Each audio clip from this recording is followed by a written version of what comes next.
Hello and welcome to the Chris Spiegl Show, where I discuss all kinds of different ideas and topics. Today I have a topic that has been on my mind for quite a while, and I think this is kind of a theme over the different topics that I've discussed here.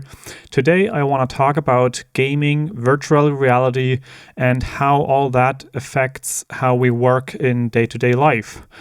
The point why this is coming up to me, or why that has come up to me over the years or months, is mainly because I every so often feel the draw to a virtual world, some kind of EVE Online or the Surviving Mars game or some kind of racing game. And I think that that's a very interesting topic to think about. Of course, there's good reason for exploring games and having that ability to train certain aspects of your life, or also just to entertain yourself compared to movie watching, for example. However, I found that oftentimes, for me at least, I tend to explore the idea of game playing, and then I sometimes start that process of getting a game, installing a game, thinking about which game might be interesting. Sometimes that is the start of everything, where I am inspired to play a certain game because I saw it online or something like that. But over the course of that process, and most of the time nowadays, it happens before I even start playing the game, whereas in the past I would have played the game for a couple of hours, maybe a day or two, before this thought comes up. But now it happens more and more that thought actually comes up even before I have that game installed most of the time. And that thought is, am I really interested in playing this game? Am I really wanting to be in that world? Or is this actually me running away from the real world? Is this actually me trying to achieve something in a less extreme environment where the stakes aren't as high? But also sometimes people are actually having some kind of a making a living aspect inside of a game, like what's it called? Second Life, for example, World of Warcraft, EVE Online. There's people that are building communities in there. There's economies that are built inside of those games, and there's gameplay money to be made. And sometimes that gameplay money can actually translate to real money in terms of Second Life, for example, where people are actually earning money inside of the game.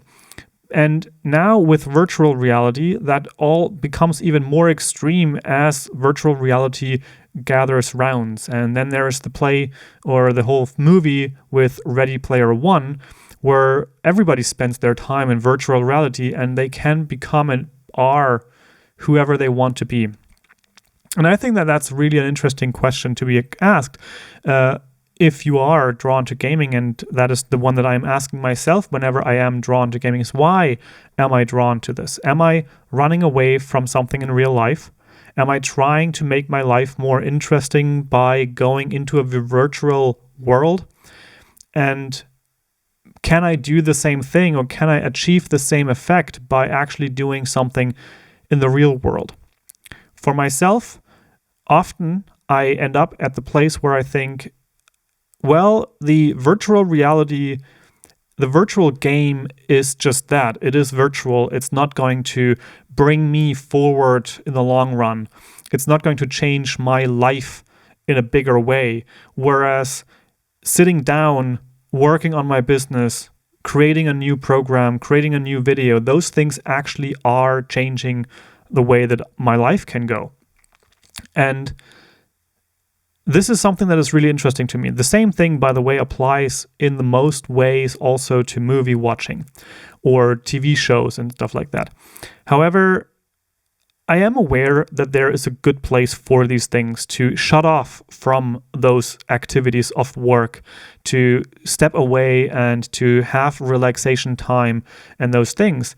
But still, I am asking myself, can I get more relaxation by doing something else? Can I actually achieve a higher degree of recharging my batteries by doing something that is not playing a game, which is, again, mentally straining in some sense?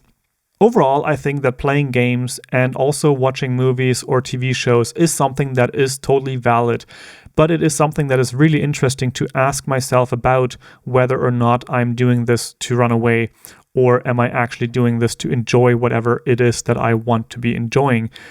It is totally valid to do that in a certain moderated sense, but it is also something to be questioned if it is excessive. And for me, I have noticed that every so often I go into an excessive mode with something like that. Now I catch myself before it happens. Now I can redirect into my own work. But that wasn't always the case. The interesting thing that I'm now exploring with this is how can I actually take this knowledge, take this information, this idea that I can have the same or similar effects in the real world, and how can I actually translate that to my work in my case? Because my work is whatever I make my work to be, right? Like I am a freelancer, I'm an entrepreneur, self-employed person that is creating their own business with everything that I do. Whether I create videos and podcasts or I have consulting clients, those are things and activities that I can choose. And now the question with this whole virtual reality thing becomes, maybe I should just start treating my life as if it were the game. Because in the game, I make choices and I assess certain situations. And now, why don't I take that knowledge and apply it in the real world? When I do have the courage in a game to try something out, maybe it is time to try it out in the real world. Of course, there are limitations to that, where in the game you have a safety status and you can just regain that status. You just hit reset and everything's fine again. In the real world, some of those things may have bigger impacts. But at the same time, oftentimes it's not as serious as we might think. And we are just in a real world that kind of acts like a game. And some people actually have said that we might actually be inside of a simulation if society has evolved to a point that it can simulate things inside simulations, and then it becomes this thing where it's like simulation inside simulation and so on. So what makes us think that we may just be real? But on the other hand, we may just be NPC characters or some kind of character inside of someone's sim, and they are just playing with us. So that is a really, really interesting topic to go into. And even Elon Musk has talked about this theory. And I think that that's overall super fascinating. But it makes me wonder, what can I do differently? How can I break out of this small simulation that is my life right now? And how can I make it bigger? How can I play the knobs of this game controller? How can I adjust and make different choices that eventually will lead to a more interesting, more active, outgoing lifestyle? And I think that that all comes back to that question of whether or not I want to live my life inside of a simulation of virtual games that I can play on a computer, or am I taking the controller of my own life? Am I taking the control of what I do in this life? Do I postpone taxes and client work and creating videos with just doing similar things inside of a game? Or am I literally and really taking these things that are my life, that are real, and do those instead? Without postponing, without trying to flee into a game where everything seems easier and everything seems like the stakes aren't as high because I have a safe game or something like that. And I think that the real tough choice at the end of the day is to pull yourself out and sit yourself down and do that thing that you thought that you might have to do anyways. You are not getting around that. So that's one interesting aspect of it. And the other one is something that I recently heard in a video where it said, and I'm not sure, it's something Mel Robbins, I think, said it, that nobody's coming to sit you down, because as a child, you have parents that are supposed to be there to regulate you.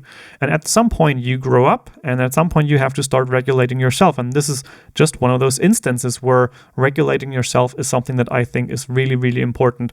And you can find a way to do that. as the future opens up even more and as virtual reality turns into augmented reality, and eventually more and more things can and will happen inside of these virtual worlds, where we can have meetings, where we can go on a safari, where we can experience movies in 3D and 360 degrees.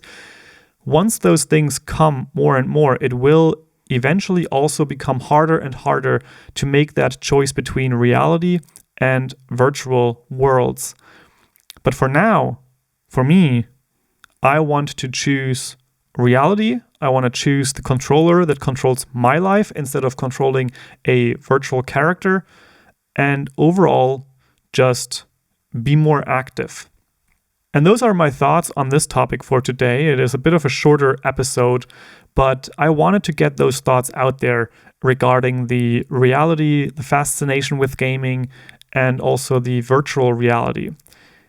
I wonder what your thoughts are, and I would love to hear from you in the comments of the YouTube video of this podcast episode. You can find that link in the description of the podcast, and you can of course find the comments section in the YouTube status. And I really want to connect on this topic and explore this idea a little more, what your thoughts are. If you are an avid gamer, if you control your own controller, if you control your life, if you have a balance for that. All of those thoughts, I would love to hear from you in the comment section. And yeah, I will see you in the next episode. And until then, take control of your life. I will see you later. Ciao, ciao.